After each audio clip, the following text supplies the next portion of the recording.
샬롬, 샬롬. 어젯밤에 잘 주무셨습니까? 네. 주님과 함께 주무셨죠? 네. 네, 오늘 제가 이제 말씀을 전할 거는 여호와는 나의 목자시니라는 시편 23편, 그 말씀이 제 삶의 기준이 되었는데, 그걸 가지고 이야기하기 전에, 아, 중동 나라에서는 지금 싸움이 일어나고 있는데, 형제 간의 싸움이에요. 한 아버지 안에 두 아들이, 육적인 이스마엘과 영적인 아들 이스마엘, 다 장자예요. 하나님께서 인정하신 이삭을 우리는 축복하지만 여러분, 하나님께서는 두 아들이 다 화목하기를 원하십니다. 그래서 이스라엘만의 그 회복이 아니라 이스라엘은 아랍의 친구들도 회복을 해야 돼요. 2023년 10월 7일 날 전쟁이 일어났을 때 유대인만 죽은 게 아니에요. 수많은 아랍 사람들이 죽었어요. 왜? 이스라엘 동네에 산다는 것 때문에. 그리고 유대인들 가정에 취직해서 돈을 벌었다는 것 때문에 유대인보다 더 아주 무섭게, 예, 끔찍하게 죽었어요. 근데 그거는 뉴스에 안 나옵니다, 여러분. 그렇게 저희는 이제 이스라엘이 회복되고 그리고 중동 나라들이 회복돼야지만이 하나님이 예수님이 다시 오시지 않겠어요? 초림의 예수 성탄절을 맞아서 우리 즐겁게 하지만 이제는 주님 오시는 마지막 재림 때에 심판 때에 섰을 때 나를 향하여서 하나님이 질문하실 때 우리가 대답할 수 있는 믿음이 있기를 주님의 이름으로 축원합니다. 네, 오늘 말씀은 시편 23편입니다. 제가 어제 실수로 먼저 읽었는데 지금 제가 다시 봉독해 드리겠습니다. 시편 23편 1절부터 6절까지 마지막 절까지 제가 봉독합니다. 여호와는 나의 목자시니 내가 부족함이 없으리로다. 그가 나를 푸른 풀밭에 누이시며 쉴 만한 물가로 인도하시는도다. 내 영혼을 소생시키고 자기 이름을 위하여 의의 길로 인도하시는도다. 내가 사망의 음침한 골짜기로 다닐지라도 해를 두려워하지 않을 것은 주께서 나와 함께 하심이라. 주의 지팡이와 막대기가 나를 안위하시나이다.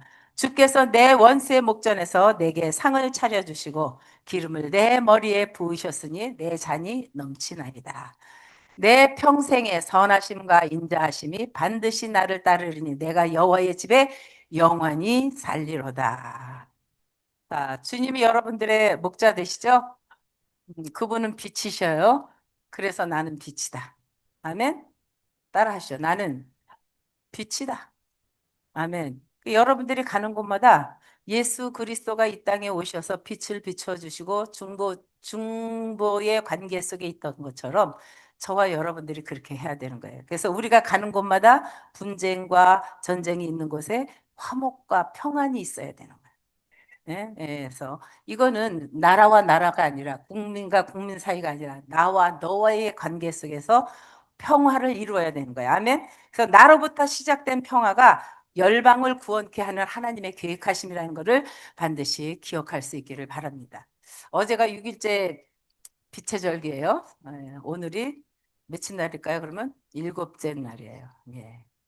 우리에게 이렇게 매일매일 빛으로 우리에게 비춰주신다는 것이 큰 행복이고 축복이죠. 예. 이 시편 23편은 저에게만 중요한 것이 아니라 아마 여러분들에게도 중요한 말씀이자 신앙 고백일 것이라 그리 믿어집니다. 70이 넘은 제 삶 속에서 만만한 것이 그렇지 많지 않았어요. 이 세상에서 아무 조건 없이 있는 모습 그대로 나를 받아줄 수 있는 분은 오직 예수 그리스도밖에 없다는 것을 고백합니다. 우리 인생을 돌아보면 부족한 것들이 많고 실수와 연약함도 너무나 많습니다. 특별히 하나님을 갈망하며 나아갈 때 내가 주님으로부터 사랑을 받을 만한 조건이 아무것도 없다는 것을 깨닫는 게 은혜예요. 그래서 우리는 엎어지고 코가 깨지고 또 주님을 바라볼 수밖에 없는 연약한 자이지만 주님께서 나의 목자가 되시기 때문에 일어설 수 있는 것입니다. 주님께서 우리에게 주는 메시지는 있는 모습 그대로를 받아주시는 변함없는 사랑이시라는 거예요. 요한복음 21장에서 주님은 주님 자신을 부인하고 배반했던 베드로에게 그의 연약했던 시간들을 책망하지 않고 찾아가셔서 영원한 사랑을 확인해 주셨어요. 그와 같이 주님께서는 우리의 연약함을 도우시는 하나님이시기 때문에 변함없는 사랑으로 언제나 우리가 알지 못하는 순간에도 우리의 곁에 계신다는 것입니다. 그러므로 우리의 인생길에 의지하고 바라보아야 할 분은 오직 예수 그리스도 한 분뿐이라는 것이에요. 왜냐하면 목자는 양의 이름을 알고 양의 연약함을 아실 뿐만 아니라 모든 것을 아십니다. 그러므로 목자 되신 주님께서 나의 이름을 아신다는 것은 나의 전부를 아신다는 거예요. 그리고 나를 사랑하신다는 뜻입니다.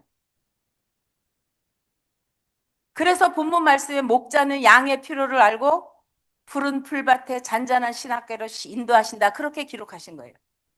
양에게 필요한 것은 풀과 물이 아니라 목자입니다. 목자. 목자가 있는 양에게는 부족함이 없어요.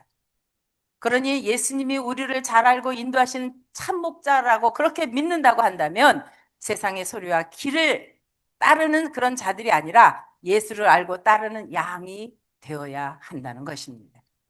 그럴 수 있는 힘은 말씀을 들음으로 주님을 따르고 주님을 알아감과 함께 말씀을 통해서 주님을 만나졌을 때 그 경험이 우리는 주님이 원하시는 삶으로 이어질 수 있다는 것을 기억할 수 있기를 주님의 이름으로 축원합니다. 여러분, 교인이 완벽해서 교회를 다닙니까? 아닙니다. 오히려 부족해서 다니는 것이에요. 죄인이기 때문에 교회에 나오는 거예요. 신자와 불신자의 가장 큰 차이는 거룩성과 도덕성 그리고 윤리성과 참을성 차이, 그런 차이에 있지 않고 하나님을 의식하는 그런 삶의 차이에 있다는 거예요. 하나님의 사람이 되었지만 성도도 죄를 지으며 살아갑니다. 그러나 그 의식의 바탕에는 뭐가 있느냐 하면 하나님이 존재하고 있기 때문에 죄로 인한 괴로움과 안타까움이 있지만 회개함으로 우리는 회복할 수 있는 기회를 얻은 거예요. 신자와 불신자는 그런 의식의 유무에 큰 차이가 있는 것이지 행동의 유무에 큰 차이가 있는 것이 아닙니다. 그러므로 은혜 가운데 사십시오. 성도는 행위가 바른 사람이 아니라 행위가 바르려고 의식하는 사람이에요. 또 완성된 사람이 아니고 여전히 은혜가 필요한 부족한 사람이라는 겁니다. 이것을 깨달은 자에게 하나님께서는 길을 여시고 복을 내리시는 거예요. 다윗은 시편 145편 1절 2절에 기록했습니다. 왕이신 나의 하나님의 내가 주를 높이고 영원히 주의 이름을 송축하리이다. 내가 날마다 주를 송축하며 영원히 주의 이름을 송축하리이다. 사랑하는 성도 여러분, 다윗에게 시련이 없어서 하나님을 높이고 날마다 영원히 하나님의 이름을 송축했다고 그렇게 고백을 했을까요? 아닙니다. 여러분들이 시편을 읽어보면 아시겠지만 그의 삶에는 말할 수 없는 시련이 무수히 많았던 거예요. 그래서 눈물의 기도가 절절하게 오는 겁니다. 왕이 되기 전에는 누구로부터 쫓겨다녔어요? 사울로부터 무섭게 쫓겨다녔고, 왕이 된 후에는 자식들이 서로 죽이고 심지어는 가장 사랑했던 자식이 역모를 일으켰습니다. 그런 상황에서도 어떻게 찬송을 잃지 않고 할 수 있었을까요? 하나님의 넘치는 은혜가 다윗에게 있었기 때문입니다. 그러므로 저와 여러분들에게도 하나님의 넘치는 은혜가 있기를 주님의 이름으로 축원합니다. 은혜가 없으면 행복의 조건이 많아도 행복을 느끼지 못하지만 은혜가 넘치면 행복의 조건이 적어도 행복을 느낄 수 있다는 거예요. 그래서 우리가 은혜 아니면 살아갈 수가 없네 라고 그렇게 고백하는 찬양 아닙니까? 은혜 아니면 살아갈 수가 없네. 여러분 그런 고백을 할 수 있으시겠죠? 어떻게 그렇게 할 수 있습니까? 여러분 안에 예수 그리스도가 계시기 때문에 그래요. 왜 사람들이 불평할까요? 은혜가 없기 때문에. 은혜가 있으면 불평은 사라지고 불행 중에도 행복을 보는 눈이 열리게 되는 거예요. 오늘 이 시간 제가 시편 23편의 말씀을 깨닫고 내 속에 정한 마음을 가지고 70년을 넘게 살아올 수 있었던 것은 깨달음의 큰 복이요 은혜였던 것을 나누고자 하는 겁니다. 여러분들에게도 저와 같은 깨달음의 은혜가 있기를 주님의 이름으로 축원합니다. 성도 여러분, 하나님과 가까이 하는 삶에 가장 방해가 되는 것이 있다고 한다면 무엇일까요? 하나님과 내가 가까이 하고 싶은데 방해되는 게 있어. 뭘까요? 응? 깨달음의 은혜가 부족하기 때문에 그런 거예요. 그래서 내가 부족하다고 느껴질 때는 여러분 자신을 한번 돌아보면서 하나님 앞에 서는 거야. 그러면 하나님께서 길을 여시는 거죠. 부족함은 곧 불신을 가져다 주고 무엇이든지 내 소견대로 하고자 하는 어리석음을 범하도록 만들어요. 그렇기 때문에 여호와는 나의 목자시니 내게 부족함이 없다라는 말씀이 내 삶의 첫 번째 된 것처럼 여러분들에게도 여러분 삶의 기준의 첫 번째가 되시기를 주님의 이름으로 축원합니다. 본문 말씀을 통해서 지금까지 살아온 깨달음 중에 네 가지 오늘 말씀의 기준을 이야기를 나누고자 합니다. 대부분의 경우 우리는 시편 23편을 읽으면서 다윗의 젊은 그런 목동 시절을 머리에 떠올려요. 그런데 오늘 읽은 시편 23편은 다윗이 인생 말년에 그의 삶이 영광스러웠지만 괴로움이 많았던 자신의 생애를 회상하면서 쓴 시예요. 그래서 시편 23편은 모든 믿는 자들이 사랑하는 기적 같은 실화의 말씀으로 우리에게 다가오는 것입니다. 오늘날 세계는 믿는 이나 믿지 않는 이나 모두가 암담한 시국과 힘든 나날들을 보내고 있습니다. 그러나 저는 하나님께서는 오늘도 살아계시고 역사하시는 하나님이심을 믿습니다. 아멘. 하나님은 나의 하나님이시자 여러분들의 하나님이셔요. 그리고 미국의 하나님이십니다. 대한민국의 하나님이십니다. 이스라엘의 하나님이십니다. 버지니아의 하나님이십니다. 아멘. 그는 우주 만물을 창조하시고 우리를 향해서 생육하고 번성하여 땅에 충만하라. 땅을 정복하라. 바다의 물고기와 하늘의 새와 땅에 움직이는 모든 생물을 다스리라. 그렇게 명하시고 저와 여러분들에게 하늘의 권세를 주셨어요. 그러는 우리가 다스릴 권세가 있는 거예요. 번성할 권세가 있는 거예요. 충만할 권세가 우리에게 있습니다. 아멘. 그렇다면 우리의 고백은 다윗과 같이 해야 되겠죠? 여호와는 나의 목자시니 내가 부족함이 없으리로다. 이 고백이 매일 아침에 눈을 뜨면 주님, 저는 그렇게 해요. 주님 사랑합니다. 지난 밤도 저를 안전케 해주시고 나의 목자가 되어주셔서 오늘도 새날을 열어주시니 감사합니다. 이건 맨날 똑같은 기도지만 하나님께서 그 기도를 받으신다는 거예요. 여러분들이 아침에 눈을 뜨면요 벌떡 일어나서 딴 게 할 게 아니에요. 저는 침대에 누워서 하나님 사랑합니다. 하나님만 사랑하는 게 아니에요. 우리 딸이 저보고 맨날 나니아 연대기를 쓴대요. 베란다에 있는 나무들을 다 향해서 쫓아다니면서 하나님이 너를 사랑한다. I love you. 그리고 제가 찬양을 불러줘요. 엄마 고만해. 연세 들었으니까 나이 들었으니까 이상해지는 줄 알고 나니아 연대기 쓰지 말래요. 근데 여러분 여러분의 삶 속에서 이런 삶이 매일 고백되어지면요 하나님은 그대로 이끌어 가신다는 거예요. 우리 모두가 하나님을 굳게 믿고 의지하면 그리고 그의 부르심 앞에 그리스도의 영향력을 끼치는 믿음의 자로 그렇게 서기만 한다면 은혜롭고 기쁜 날을 매일매일 경험할 수 있어요. 오늘 본문 말씀은 믿는 모든 이에게는 너무 익숙한 말씀이지만 그러나 실제로 여호와는 나의 목자시니 내게 부족함이 없다는 고백과는 달리 대부분의 삶은 해결되지 못한 일들로 인해서 걱정, 근심, 어려움을 겪으며 살아갑니다. 그래서 하나님 앞에 맡기기보다는 우리가 성경을 너무나 잘 알아. 수고하고 무거운 짐진 자들아 다 내게로 오라. 그랬는데 그 말씀은 아는데 진짜로 주님 앞에 안 맡겨. 내가 해결하려고 그래. 내가 해결하려고 하니까 터지고 믿음의 낙제생이 되는 거예요. 주님을 의지하는 여러분들이 되시기를 주님의 이름으로 축원합니다.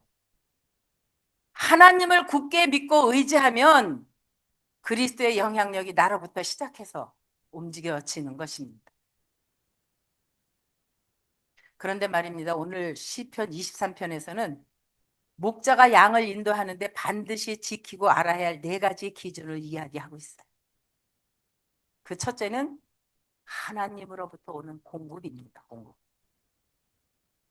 여호와는 나의 목자시니 내가 부족함이 없으리로다. 목자는 양을 위해서 준비하십니다. 우리가 그를 100% 믿지 못하기 때문에 그래요. 99% 믿는 믿음은 별로 의미가 없어요. 그 마지막 1%를 채울 수 있는 저와 여러분들이 될 수 있기를 바랍니다. 그럴 때 우리가 여호와는 나의 목자시니 부족함이 없으리로다라는 고백을 할 수 있는 거예요. 사실 돌아보면 부족한 거 투정이죠.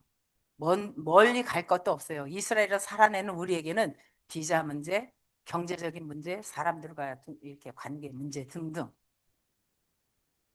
여러분들은 어떠한 어려움이 있습니까? 여러분들도 저와 같은 어려움이 있으시겠죠. 그보다 더 많이 가지고 있으실 거예요. 그렇지만 우리가 여호와는 나의 목자시니 내게 부족함이 없으다라고 고백한 다윗의 믿음의 고백이 필요한 사람들이라는 걸 인정하시고 주님 앞에 서시기를 바랍니다. 매일 삶에서 살아계신 하나님을 만날 수가 있는 것입니다. 그럴 때 주님 안에서 만족을 누릴 수 있으며 우리에게 주어진 생활에 더할 나위 없이 감사하는 삶을 살 수 있고 다윗과 같은 양의 고백이 나올 수 있다는 것입니다. 성경은 그냥 쓰여진 게 아니에요. 우리의 삶의 가이드야. 하나님께서는 그렇게 살도록 주옥 같은 말씀으로 우리에게 성경을 통해서 가르쳤어요. 근데 우리는 그 말씀을 읽고 듣고 설교를 들으면서도 그때뿐이야. 돌아서면 하나님의 말씀을 의지하고 하나님을 기대고 하나님의 말씀대로 살아가려는 그 생각 속에 내 소견이 들어가 내 믿음이 들어가 버리니까 내가 해결하려고 하는 연약함이 우리 모두에게 있다는 겁니다. 양과 인간은 여러 가지 면에서 유사한 점이 있는데 둘 다 자체 방어 능력이 없다는 사실입니다. 하지만 양에게는 목자만 있으면 가장 안전하고 모든 필요가 충족이 됩니다. 마찬가지로 우리도 저와 여러분들의 목자이신 예수님을 매일의 삶 속에서 만나게 되면 모든 필요가 충족되며 부족함을 감사로 고백할 수 있는 가장 안전한 삶을 살아낼 수가 있습니다. 저와 여러분들의 목자가 누구이시고 어떤 분이십니까? 그분은 온 우주를 창조자, 온 우주를 창조하신 창조자, 통치자, 만물의 설계자이신 창조주 하나님이시자 저와 여러분들의 목자가 되시고 주인 되셔요. 아버지가 되고 친구가 되십니다. 멀리 있는 분이 아니에요. 가까이 계신 분입니다. 내 안에 계시는 분이에요. 그래서 2025년 한 해를 돌아보는 보고 정리하는 이 시간에 우리 모두에게 소중한 시간이다. 그렇게 말씀을 드립니다. 그동안 우리의 삶을 돌아보면 매 순간마다 주님과 동행하기보다 내 힘, 내 경험, 내 능력, 내 지식, 내 소견, 내 욕망에서 완전히 벗어나지 못하고 있었음을 부인할 수가 없습니다. 그러나 우리 모두가 잠시나마 사단의 유혹에 내어주었던 자신을 되찾고 돌이켜서 새 일을 행하실 주님을 의지하고 말씀으로 돌아가 십자가의 사랑을 지키고 행하는 자로 함께 일어선다면 우리에겐 부족함도 두려움도 없다는 거예요. 사랑하는 성도 여러분, 2025년을 돌아보고 2026년을 맞이하는 이 시간 하나님의 완벽한 돌봄 속에 우리의 인생을 맡기십시다. 주님의 공급을 전적으로 신뢰하는 자가 되기 위하여 주의 얼굴을 구하며 땅을 바라보는 자가 되지 않도록 믿음에 굳게 서십시다. 그리고 모든 우리의 공급은 내 노력이 아니라 하늘로부터 오는 공급이라는 것을 잊지 말고 인정하시기를 주님의 이름으로 축원합니다. 두 번째 저의 깨달음은 그 기준은 하나님의 공급을 믿고 나아갈 때 성령 하나님께서 나를 이끌어 가실 뿐만 아니라 인도하심을 깨닫게 해주신다는 것을 믿었습니다. 시편 23편 2절 3절 그가 나를 푸른 풀밭에 누이시며 쉴만한 물가로 인도하시는도다. 내 영혼을 소생시키시고 자기 이름을 위하여 의의 길로 인도하시는도다. 여러분 목자의 프라이버시는 어디서 올까요? 양입니다. 양. 목자는 자신의 양들이 건강하고 행복하게 자라는 것을 바라보는 것이 그분의 가장 큰 기쁨이에요. 때문에 선한 목자 되시는 예수님께서 자신의 목숨을 내어 주셨어요. 자신의 양들인 저와 여러분들에게 신선한 목초지와 깨끗한 물가로 인도하시길 원하셔서 또한 말씀을 우리에게 주셨습니다. 삼위의 하나님은 우리의 인생의 전부이시고 내 삶의 목적이 되시기 때문에 양인 우리는 그냥 목자의 말씀과 인도하심을 신뢰하며 따라가면 그 어떤 환경에서도 요동치 않는 믿음 안에서 평안과 안식을 누릴 수 있습니다. 사랑하는 여러분, 하나님의 백성들의 가장 두드러진 특징 중에 하나는 바로 믿음의 역사가 하나님의 말씀 기준 안에서 성령 하나님께서 인도해 주시는 곳으로 들어갈 수 있도록 하신다는 거예요.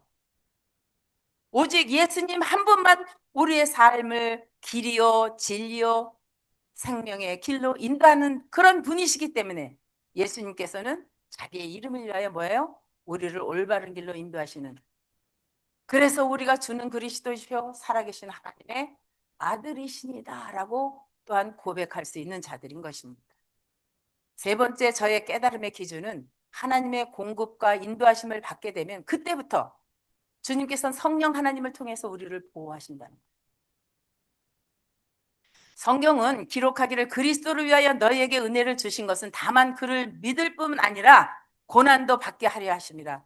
너희에게 그와 같은 싸움이 있으니 너희가 내 안에서 본 바요 이제도 내 안에서 듣는 바니라. 이 말은 뭐예요? 여러분에게 고난이 있다 할지라도 하나님께서는 우리의 목자가 되시기 때문에 여러분을 지키시고 보호하시고 해결해 주신다는 거예요. 믿어지십니까? 100% 믿으시기를 주님의 이름으로 축원합니다.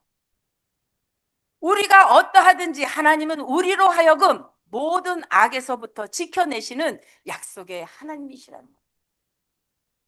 그분이 우리의 아버지 되시고 친구가 되시는 오직 한 분이신 하나님이십니다. 그래서 다윗은 구구절절 자신의 삶에서 경험하는 모든 시련에서 주옥 같은 기도의 말씀으로 우리에게 영향을 끼치는 그 말씀으로 다가오고 있는 것입니다. 시편 23편 4절의 말씀입니다. 내가 사망의 음침한 골짜기로 다닐지라도 해를 두려워하지 않을 것은 주께서 나와 함께 하시리라. 주의 지팡이와 막대기가 나를 안위하시나이다. 여러분, 고난의 골짜기에서 두려워할 거 없어요. 왜? 주님이 지팡이로 나를 뭐 한다요? 안위하신다. 지키신다는 거. 이쯤 되면 저와 여러분들은 복 있는 자라 그렇게 말할 수 있겠죠? 네, 저와 제 딸 조성은 전도사는 이스라엘에 살면서 성경이 3D가 아닌 4D로 다가와요. 그렇게 고백합니다. 저희 가정이 이스라엘로 부르심을 받고 이스라엘 땅을 밟으며 처음으로 한 점검은 부엘세바에서 예루살렘의 모리아산까지 아브라함이 이삭을 바치러 갔던 그 길을 걸으면서 100세에 얻은 아들 그 이삭을 바치라는 하나님의 명령을 받고 걸었던 그 길을 걸으며 아브라함의 심정은 어떠했을까? 그의 믿음의 여정을 하루에 20km 이상을 우리 가족이 걸으면서 아브라함의 믿음과 헌신을 곱씹어 보게 되었습니다.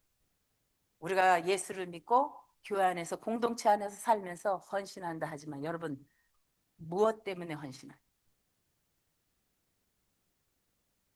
갈 바를 모르는 땅을 동서남북 방향을 가리키는 나침판을 가지고 돌짝밭, 물이 말라 갈라진 땅과 도랑과 산을 넘고 들을 지나서 부르심에 대한 답을 얻기 위해 그러한 여정으로 침묵과 함께 우리 안에 가라앉은 앉아있던 그런 불순종과 믿음의 길을 시작했어요. 불순종을 벗어버리고 믿음의 길을 시작했어요. 고단한 침묵의 시간이었지만 주님은 값진 깨달음의 은혜를 우리 가족에게 주셨습니다. 아버지의 부르심을 받은 자는 하나님을 향한 믿음과 삶에 대한 책임을 동시에 가져야 한다는 것이었어요. 그리고 성경은 우리 가족에게 하나님을 전적으로 의지하며 기도할 것을 권면하셨습니다. 왜냐하면 기도는 하나님의 주권을 인정하며 우리의 한계를 고백하는 믿음의 행위이기 때문에 그렇게 명령하신 것입니다. 그뿐만이 아니라 성경은 우리가 맡은 일에 충성스럽게 일할 것도 깨닫게 하셨어요.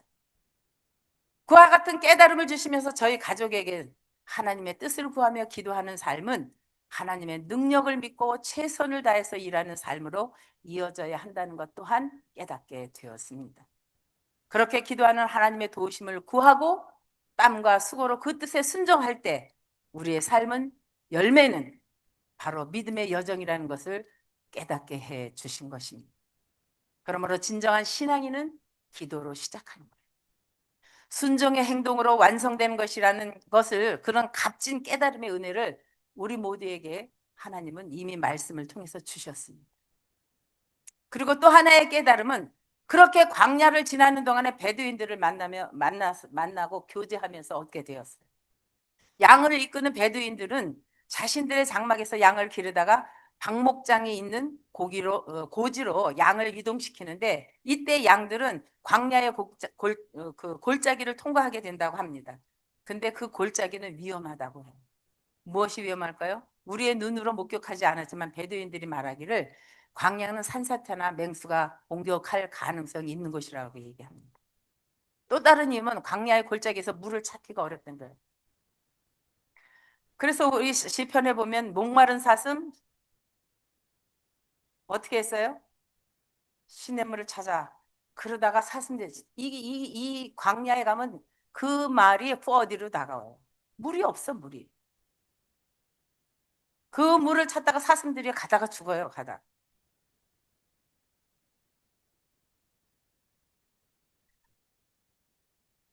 하나님이여, 사슴이 시냇물을 찾기에 갈급함 같이 내 영혼이 주를 찾기에 갈급하나이다. 그렇게 고백하며 기도했더니, 우리 가족이 이스라엘로 부르심을 받고 왔지만 무엇을 어떻게 해야 할 것인가 갈 바를 모르는 그때에 광야를 걸었던 시간이었던 것이기 때문에 시편의 말씀이 공감으로 우리 마음속에 깊이 들어오게 되었습니다.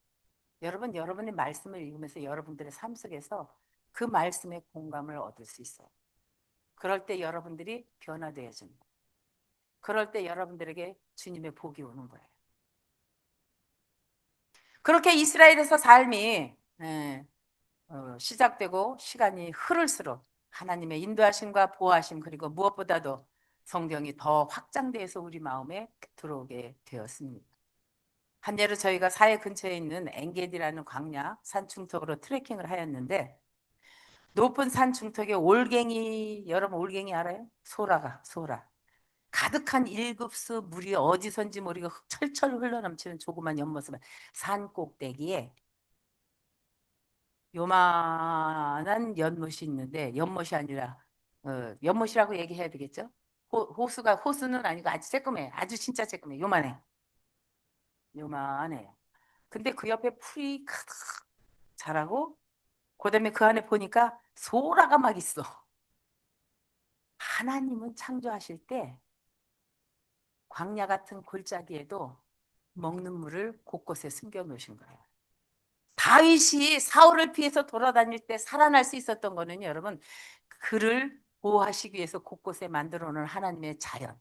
그래서 우리가 이 자연을 볼 때 그냥 보면 안 돼요. 고마워해야 돼. 하나님께서 만들어 주신 것이기 때문에. 이같이 성경은 우리에게 신선한 물을 공급하는데, 이 물은 우리의 영혼을 시원케 하는 삶의 전부가 되고 우리가 살아가야 할 길잡이라는 것을 깨달을 수 있어야 하겠습니다. 성경에서 말하는 물은 무엇일까요? 응? 성경에서 말하는 물은 말씀입니다. 말씀. 지금 전 세계는 목자 없는 양의 길에서 물이 갈아여 커둥대고 있어요. 그 가운데 이스라엘은 지금 전쟁을 치르면서 수많은 군인들이 죽어가고 상해를 입고, 시민들과 함께 인질로 잡혀갔다가 돌아오고 시신은 볼 수 없을 정도로 훼손되어 있었고, 요 며칠 전에 호주에서 테러리스트가 아버지와 아들이, 두 부자가 15명의 유대인을 총으로 쏴 죽이고 40명이 부상을 당하는 일이 벌어졌습니다. 과거뿐만이 아니라 현재에서도 이와 같은 극심한 차별과 핍박과 죽임을 당하는 유대인들은 고통과 고난의 골짜기에서 힘겹게 살아가고 있습니다. 그런데 말입니다, 이스라엘 백성들은 극심한 외상 증후군을 앓고 있으면서 저들은 믿음의 조상 아브라함처럼 오늘 본문 말씀의 다윗과 같은 고백을 합니다. 하나님은 살아계신다. 이스라엘 백성은 살아있다. 하나님께서 저들의 목자가 되심을 고백하는 일들이 일어나고 있다는 겁니다. 그리고 그들의 고백 중에 놀라운 고백의 선포가 있는데, 이는 이스라엘은 지금 이스마엘을 통해서 이스락이 말씀으로 돌아오도록 하는 고난의 골짜기를 통과하면서 제사장 나라서 전쟁을 치르고 있다는 고백을 합니다. 히브리어로 베 야하드 네나제아, 이 말의 의미는 뭐냐면 우리가 하나 되면 승리한다는 얘기예요. 그런데 거기에 더 하나가 나갔어요. 지금은 많은 백성들이, 군인들이 한 단어를 더해서 베야하드 네나제아엘 이렇게 선포하고 있습니다. 이 뜻은 우리가 하나님과 함께하면 승리할 수 있다는 겁니다. 여러분, 놀랍지 않습니까? 여러분, 우리의 삶 속에도 하나님이 우리와 함께하면 우리에게 다가오는 일반적인 전쟁 속에서도 우리는 승리할 수 있다는 거예요. 그러니까 여러분에게 오는 시련과 전쟁과 같은 내 삶에 두려워하지 마십시오. 하나님이 여러분들과 함께 하시고 여호와는 나의 목자시니 내가 부족함이 없으리로다 고백만 하면 하나님께서는 여들과 함께 하신다는 거예요. 한국과 이스라엘은 지금 가장 우방국인 미국과의 관계에서 어려움을 겪었어요. 헤르조그 대통령이 네타냐후 총리가 대외적으로 외교를 하고 있지만 엄청난 어려움에 부딪히고 있습니다. 이스라엘은 그 어느 때보다도 광야의 길을 걷고 있어요. 저는 그리 믿습니다. 이스라엘이 이 전쟁에서 진정 하나님을 만나고 말씀으로 돌아선다고 한다면, 그리고 전쟁이라는 이 고난의 골짜기를 말씀을 회복하고 믿음으로 가지고 통과하려고 한다면 이스라엘뿐만 아니라 이스라엘을 통해서 올 열방이 고난의 골짜기를 지나 풍성하고 신선한 목적지로 찾아낼 수 있다는 거예요. 여러분, 이스라엘의 회복은요 온 열방의 회복입니다. 교회의 회복은 온 열방의 회복이에요. 여러분, 빛이 되신 여러분의 회복은요 온 열방의 회복입니다. 언약의 하나님은 결코 이스라엘과 함께 열방을 버리시지 않으셨습니다. 버리시지 않으실 것입니다. 그러므로 우리도 우리 앞에 놓인 풀리지 않는 고난의 골짜기를 두려워할 필요가 없다는 거예요. 저와 여러분들이 말씀을 가지고 지키고 행하면 언약의 하나님께서 말씀을 통해서 우리와 함께 하시며 말씀의 막대기와 성령의 지팡이로 붙들어 주실 뿐 아니라 우리를 보호하시는 참목자가 되시기 때문에 우리가 두려워할 것이 없다는 것입니다. 지금까지 여러분 어떤 고난과 고통 속에 있었습니까? 주님 앞에 맡기십시오. 여러분들이 해결할 수 없는 건 주님이 하십니다. 여러분들이 치료할 수 없는 건 주님이 치료하십니다. 네 번째로 제게 주신 깨달은 은혜는 아버지의 공급과 인도 그리고 보호하심 받은 믿음의 자들에게는 하나님께서 반드시 승리를 허락하신다는 거예요. 시편 23편 5절, 오늘 본문 말씀 5절에 보면 주께서 내 원수의 목전에서 내게 상을 차려주시고 기름을 내 머리에 부으셨으니 내 잔이 넘치나이다. 사막과 강야는 이리, 수양, 사자, 곰 등 맹수의 위험이 기다리고 있다고 합니다. 그렇지만 선한 목자 되신 예수와는 우리를 앞서가시면서 우리를 지키실 뿐만 아니라 말씀에 상을 베푸시고 원수를 이기게 하신다는 거예요. 저와 여러분들에게 힘이시고 능력이 되시는 목자 되신 예수와는 우리로 하여금 기생충이나 해충의 피해로부터 해를 입지 않도록 막아주십니다. 온병으로부터 예방하시는 것을 말씀을 통해 알려주셨기 때문에 이스라엘은 코로나 시절에도 가장 먼저 해법을 찾았고 코로나로 힘겨운 고난의 골짜기에서도 전 세계에서 가장 먼저 이겨낼 수 있었습니다. 왜? 성경 속에 이미 그런 병이 연병이 올 때는 어떻게 하라고 써 있잖아요. 손을 닦고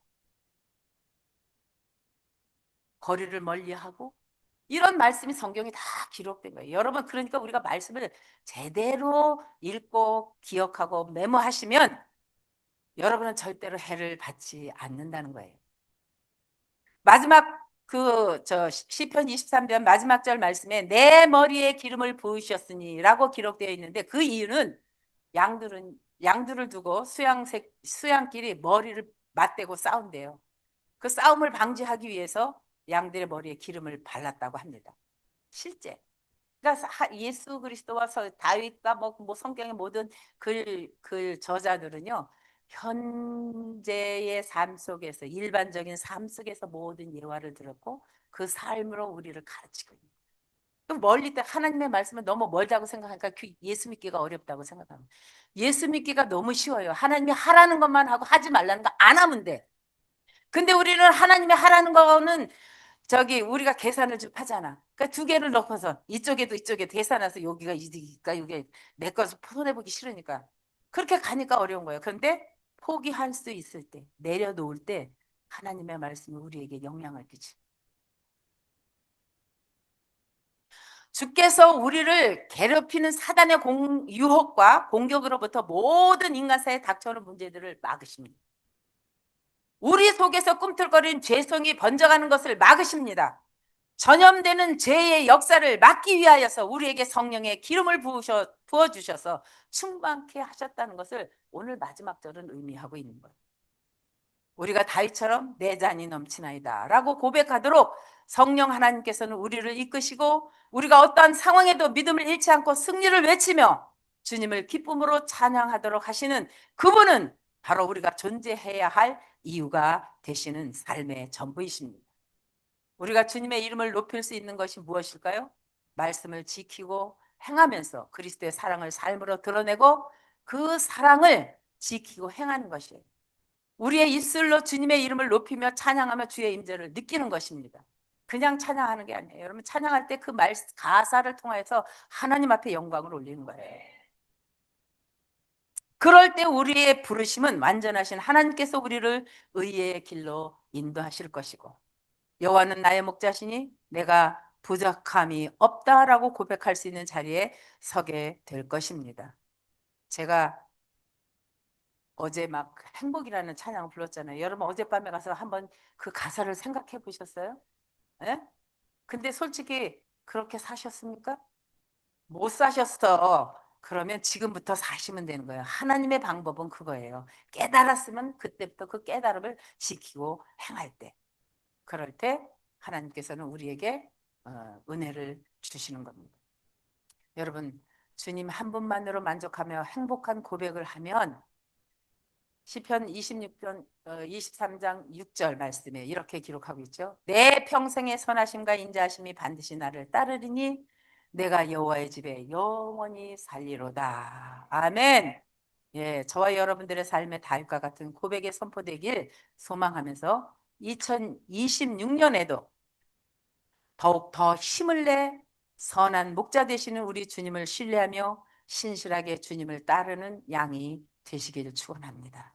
주님은 반드시 선하심과 인자하심으로 우리를 온전하게 붙들어 주실 거예요. 아멘. 기도하겠습니다. 세상의 빛으로 오신 주님, 세상사 분주한 일들을 뒤로하고 하늘가에 7번째 불을 밝혔습니다.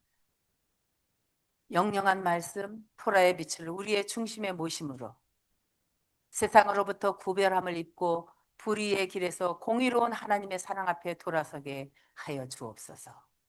그래야 세상의 불의와 버타지 않고 오직 여호와의 말씀을 묵상하고 즐거워함으로 우리 모두가 날마다 주의 길을 걸어가는 빛의 자녀들이 되게 하여 주옵소서.